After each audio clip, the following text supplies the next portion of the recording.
में श्रद्धालु इनको नजदीक से निहार रहे हैं, इन्हें नमन कर रहे हैं। और हमने पिछले स्नानों में देखा कि श्रद्धालु जिन मार्ग से ये आगे जाते हैं उस इनके चरण रज को यानी रास्ते की धूल को अपने मस्तक पर लगाकर गौरवान्वित महसूस करते हैं। ये है भारतीय परंपरा और इस परंपरा का सबसे जीवंत और सबसे भव्य स्वरूप नजर आता है कुंभ में।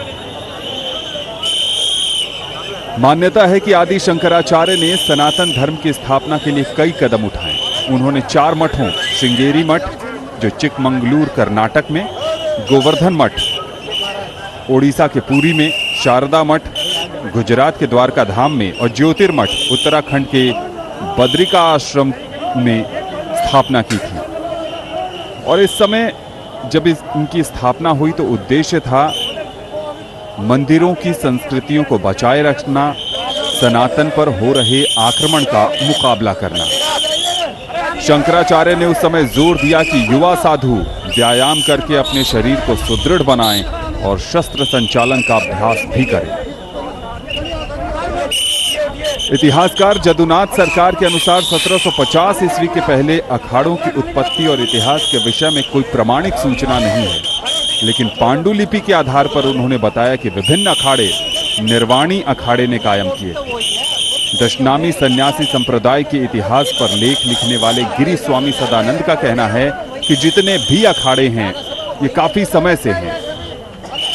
और जैसा कि हम आपको बार बार बता रहे हैं कि अमृत स्नान के समय ये अपने निश्चित क्रम में आते हैं। कुल मिलाकर 13 अखाड़े हैं। श्री पंचायती अखाड़ा महानिर्वाणी, श्री पंच अटल अखाड़ा, श्री पंचायती अखाड़ा निरंजनी, श्री तपोनिधि आनंद अखाड़ा पंचायती, दशनाम जूना अखाड़ा, आवाहन अखाड़ा, अग्नि अखाड़ा, दिगंबर अनि अखाड़ा, निर्वाण अनि अखाड़ा, पंच निर्मोही अनि अखाड़ा, पंचायती बड़ा उदासीन अखाड़ा, पंचायती नया उदासीन अखाड़ा और निर्मल पंचायती अखाड़ा। शैव, वैष्णव और उदासीन संप्रदाय के कुल मिलाकर ये 13 अखाड़े हैं। इन 13 अखाड़ों में अलग अलग परंपरा के साधु सन्यासी जुड़े हैं। इनमें 7 अखाड़े शैव सन्यासी संप्रदाय के, जबकि 3-3 अखाड़े वैष्णव या वैरागी और उदासीन परंपरा के साधुओं के हैं। जो शैव सन्यासी संप्रदाय के 7 अखाड़े शामिल हैं उनमें जूना, आवाहन, अग्नि, निरंजनी, आनंद, निर्वाणी और अटल अखाड़ा। और ये देख रहे हैं आप नागा सन्यासी जिनका भभूति उनका श्रृंगार है। 17 श्रृंगार माने जाते हैं नागा सन्यासियों के। और ये कुंभ के सबसे बड़े आकर्षणों में से एक हैं। चाहे वो युवा पीढ़ी हो, चाहे बुजुर्ग हों, चाहे बच्चे हों, हर कोई इनके दर्शन की अभिलाषा लिए कुंभ आता है। और शास्त्रों में तो ये भी उल्लेख है कि जब अखाड़ों की पेशवाई निकलती है उसे देखने मात्र से ही बहुत पुण्य फल मिलता है। श्री पंचायती अखाड़ा महानिर्वाणी सुरक्षा की चाक चौबंद व्यवस्था के बीच पीछे आपको बैकग्राउंड में अद्भुत और अलौकिक प्रकाश व्यवस्था भी नजर आ रही है। जो यहाँ आता है बस यहाँ खो जाता है। ये ऐसे दृश्य हैं जिन्हें देखकर न तो आपका मन भरता है और न ही आंखें थकती हैं। ऐसा लगता है कि बस इन दृश्यों में रम जाएं। जैसे ये अपनी धुनी रमाते हैं वैसे हम इन्हें देखकर अभिभूत हो जाते हैं। हम इनमें खो से जाते हैं। इनकी ऊर्जा, इनकी पॉजिटिविटी और इनका ऑरा इतना दिव्य और भव्य है कि इनके नजदीक जाने से ही एक असीम दिव्यता का अनुभव हम सबको होता है। भगवान शंकर को प्रिय ये नागा सन्यासी हाथ में त्रिशूल और डमरू बजाते हुए लगातार बम भोले, ओम नमः शिवाय का जय घोष करते हुए संगम की तरफ आगे बढ़ते हुए इन्हें देखने, इन्हें निहारने और इनके रहस्य लोक को जानने समझने 7 समंदर पार से लाखों की तादाद में लोग इस कुंभ मेले में आए हैं। विदेशी साधकों और विदेशी मीडिया के लिए कुंभ किसी आश्चर्य से कम नहीं है। उनके लिए पग पग पर आश्चर्य है। और ये देखिए, ये एक ऐसा विहंगम नजारा है जो सिर्फ और सिर्फ कुंभ में ही नजर आता है।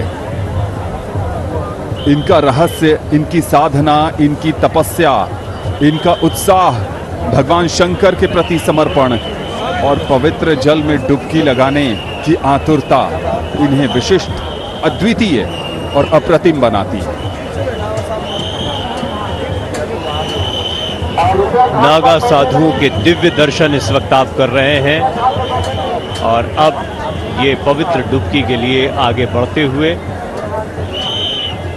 अखाड़ों के विषय में आपको अभी आनंद ने जानकारी दी। और इसमें जूना अखाड़ा, जो कि नाम से ही स्पष्ट होता है, जूना यानी पुराने से भी संदर्भ हम लगाते हैं, जूनागढ़ से भी इसको जोड़ा जाता है, बहुत सारे मायने निकाले जाते हैं, लेकिन इनका अपना महत्व है। Kumbh Mela is something more than merely a religious extravaganza of millions of worshippers who descend upon the grounds to purify themselves. An example of influence, spirituality and age-old tradition comes from the hordes of seers and saintly men representing hundreds of distinct akhadas engaged in this momentous festival.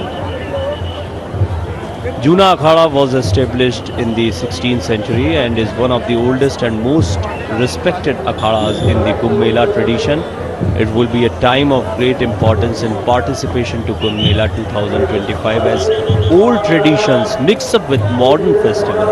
The origin and historical legacy of Juna Akhada is very old, established in 16th century. The history of Juna Akhada speaks of spirituality and devotions. It was founded in 16th century. The role of Juna Akhada in the course of Hinduism has been great, particularly during the Kumbh Mela, since they are famous for their commitment and strong faith. It has expanded over the ages to become an extremely powerful stronghold of spiritual influence in the Hindu world.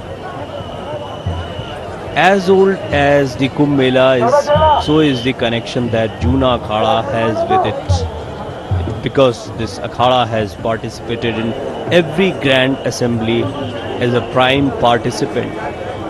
In its entire journey, millions of pilgrims have crossed it to achieve divine blessings and spiritual enlightenment. This holy heritage continues through Kumbh Mela 2025 with the presence of Juna Akhada like a beacon of religious commitment.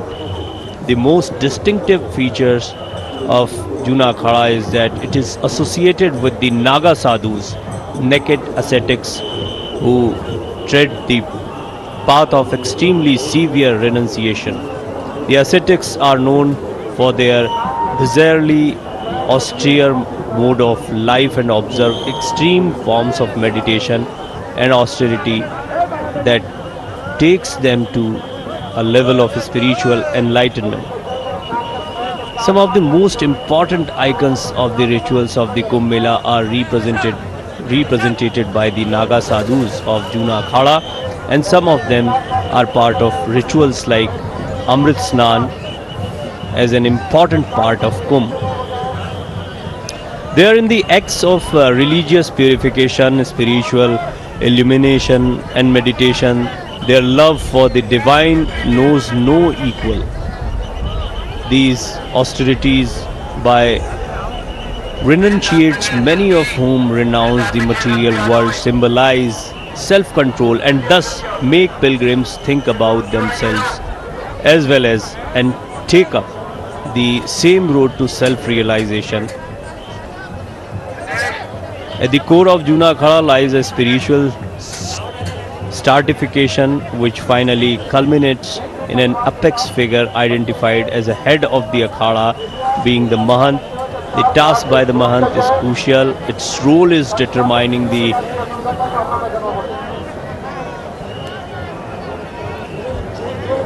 spiritual life of the Akhada, from ensuring that every practice remains on the right road, following tradition, to integrating the changing social dynamics of contemporary society.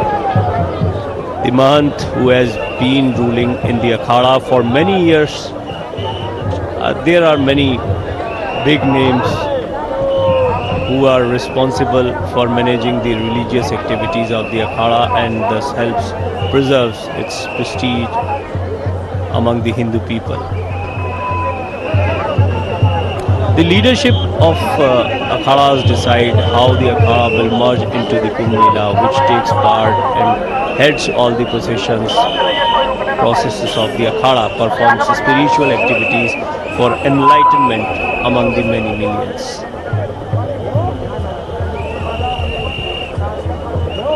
Naga सन्यासी आपके television screen पर इस समय बम भोले,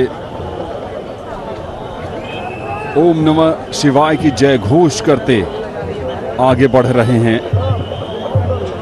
नागा साधुओं के संसार में सामान्य इंसानों या कर्मकांडों की कोई जगह नहीं होती, लिहाजा उनके रहन सहन, उनकी परंपराओं को लेकर तरह तरह की बातें कही और सुनी जाती है। जैसे एक मान्यता ये भी है कि जो नागा साधु होते हैं वो निर्वस्त्र हो गए। कई बार नागा शब्द को ही निर्वस्त्र का पर्यायवाची मान लिया जाता है, लेकिन यहाँ जानना बहुत ज़रूरी है कि नागा शब्द का संस्कृत में अर्थ होता है पहाड़, जबकि गुजरात की कच्छारी भाषा में नागा का अर्थ होता है लड़ाकू योद्धा। उत्तर पूर्वी भारत में नागा उसको कहते हैं जो निर्वस्त्र रहते हैं। लेकिन हम जिन नागा सन्यासियों की बात कर रहे हैं उनमें ज़रूरी नहीं है कि नागा बाबा होने का मतलब निर्वस्त्र होना है। भगवान शिव को मानने वाले नागा सन्यासी देश के भ्रमण पर निकलते हैं कुंभ के बाद, तो उनकी कोशिश यही रहती है कि वो सनातन की रक्षा के लिए हमेशा तत्पर रहें। जो सन्यासी हिमालय की गुफाओं और कंदराओं में लौट जाते हैं वो वहाँ कंदमूल और फल फूलों पर ही आधारित हो जाते हैं और अगले कुंभ तक वो ध्यान और तपस्या में खो जाते हैं। इस समय श्री पंचायती अखाड़ा महानिर्वाणी राजसी ठाट बाट के साथ आगे बढ़ता हुआ। इस अखाड़े के बारे में आपको बताएं तो विक्रम संवत 805 में महानिर्वाणी अखाड़े की स्थापना की गई थी। महानिर्वाणी अखाड़े की स्थापना आवाहन और अटल अखाड़े से जुड़े 8 संतों ने मिलकर की थी। इस अखाड़े के इष्ट कपिल देव भगवान को माना गया है। झारखंड के हजारीबाग जिला के गढ़कुंडा में सिद्धेश्वर महादेव मंदिर में महानिर्वाणी अखाड़े के गठन के प्रमाण मिलते हैं। प्रयागराज में पहुंचने पर इस अखाड़े में आवाहन और अटल अखाड़े के कई साधु संत शामिल हुए और इसके बाद इस अखाड़े का नाम श्री पंचायती महानिर्वाणी अखाड़ा रखा गया। इस दौरान श्री पंचायती महानिर्वाणी अखाड़े को शक्ति स्वरूप 2 भाले दिए गए। शक्ति स्वरूप भाले का नाम भैरव प्रकाश और सूर्य प्रकाश है। दोनों ही भाले शक्ति के स्वरूप माने जाते हैं और अखाड़े में इनको मंदिर के अंदर इष्ट देव के पास रखा जाता है। और ये उनके महंत श्री महंत आचार्य मंडलेश्वर संत